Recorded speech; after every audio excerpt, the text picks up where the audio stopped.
Yeah, I was wondering if you ever had Irv Mushnick on, if you were planning on interviewing him about the Chris Benoit stuff after you got caught lying. We have had Irv. Yeah, we've had Irv Mushnick on for sure. Yep. In fact, I've done a lot of communication with him during the whole Benoit story, and he was a guest on this very show, which you can probably find at pwtorchlivecast.com if you look it up. Did you tell him that you didn't believe the Wikipedia thing and you thought it was disputed and it was a lie and it was conspiracy? No, Brian, Brian, hold on. I'm going to let you talk because I even saw your YouTube clip. I want to clarify because I think you misunderstood the conspiracy aspect of it. It seems pretty clear that you have, and maybe that's why you're so angry about this.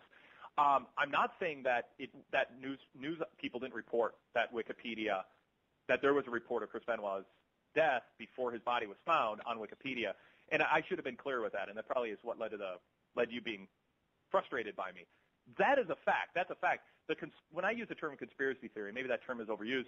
What I mean is that there was knowledge in Connecticut of Chris Benoit dying under circumstances that are different than the official story that every prosecutor came to in that when investigating that case. What I mean is a conspiracy is that it was more than a guy who had a connection to somebody who heard Chris Benoit had fallen out of touch, and he decided to guess that Chris Benoit was dead. And you're looking into it now and reading all these old stories.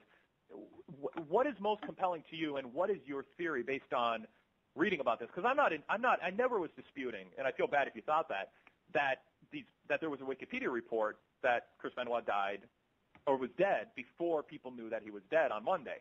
That we know, but people who did study this and followed it day to day and saw every single detail and were immersed like I was in covering this, wrote that off as an amazing, crazy guess based on perhaps some information that Benoit wasn't returning people's calls. And people plug up Wikipedia pages with bad information all the time. This was just one of those times that it turned out right. I can guess that a celebrity is going to die and be right if I do it every day for a while. So anyway, Brian, Brian, hold on.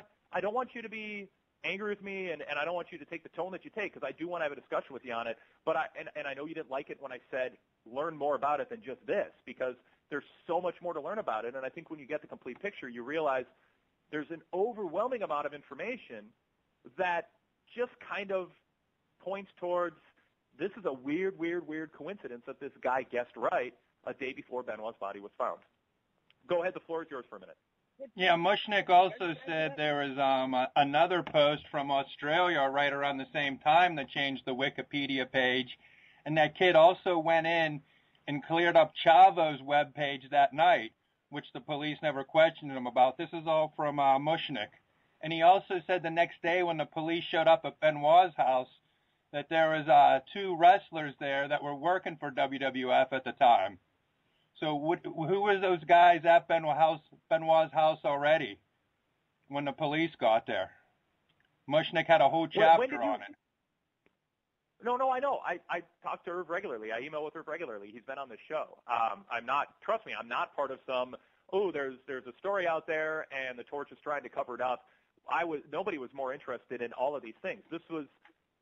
What you're bringing up is one of a dozen or 24 weird, amazing, crazy things that were out there. There's conspiracy theories that Kevin Sullivan had Chris Benoit killed because he stole his wife. And there's an amazingly compelling 40-page story on the Internet, if you look for it, that when you're done reading it, you're absolutely convinced that Kevin Sullivan murdered Chris Benoit.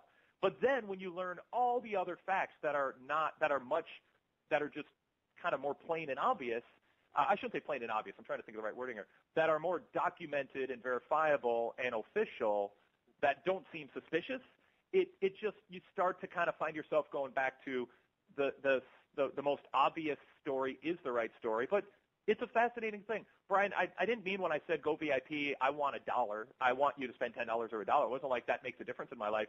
I really meant that because I'm not going to take 5 hours out of my life and send you every audio show and every back issue I did for 60 days when my life stopped and every waking moment was covering the story.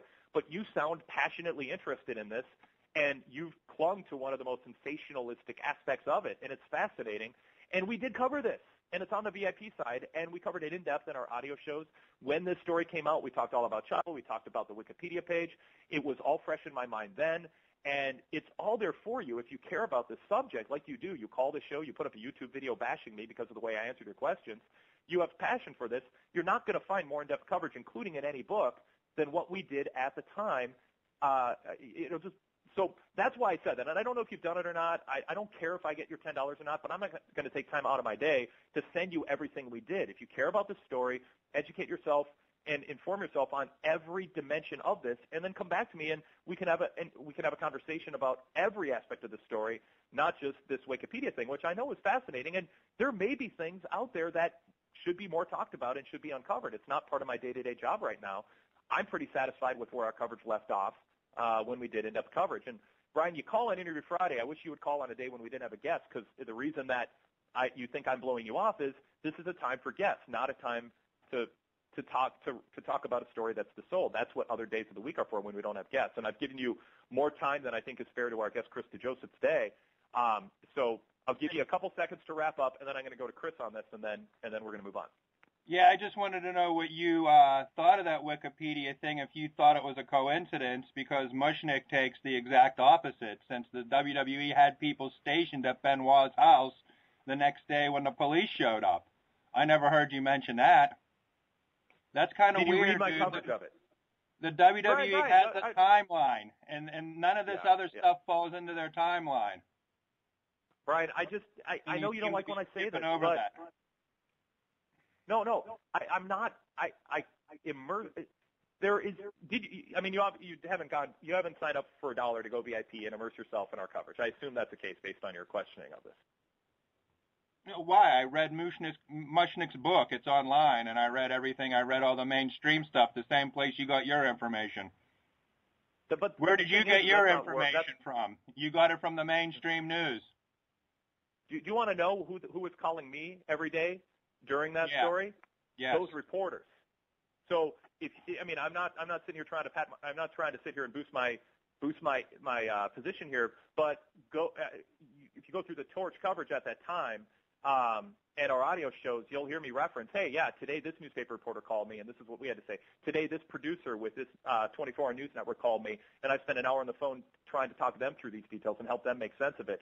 I think you kind of have it backwards when these big stories break, and I don't know, again, I don't know how to say this without sounding egotistical, Brian, but I'm one of the go-to people for newspaper reporters who cover one story one week, and then they move on to another one another week. I covered this 80 hours a week for 6-8 weeks after this happened, and those people were coming to me for interpreting and trying to make sense of this crazy story. So I appreciate you listening to the show. I see your passion for it. If you're going to refuse to spend $1 and go read coverage that, trust me, is more immersively covering every detail of the story than even Irv Mushnick did in his book, with all due respect to Irv, who put a lot of time into it, I don't know that we need to have a conversation. You can go have it with other people who want to entertain somebody who's read cursory mainstream media articles and read what Irv had to say. And Irv did some really good work on